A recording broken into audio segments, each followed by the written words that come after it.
Pues toca remodelar la banqueta y hacerla un poquito más grande. Primero se le pica bien picado y luego se lava a presión. También se le pone pegamento para irle poniendo el cemento. Se le ponen unos moldes. Me gustan los moldes rústicos aquí en mi casa, que también es tu casa. Muchos ya la conocen. Entonces le ponemos el molde y también hacemos a los lados. La hice un poquito más grande, la extendimos y le vamos a poner este molde de durmiente. Pues para que se vea bonito. Ya cuando seca vamos a ponerle el óxido, espero ver al final. Queda fantástica, increíble. Miren nada más cómo va quedando, qué bonito. Muy llamativo el color.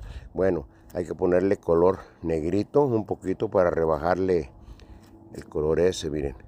Le ponemos así y con el agua lo extendemos. ¿Qué les parece, Chulada. Miren nada más. Y aquí les va el resultado final.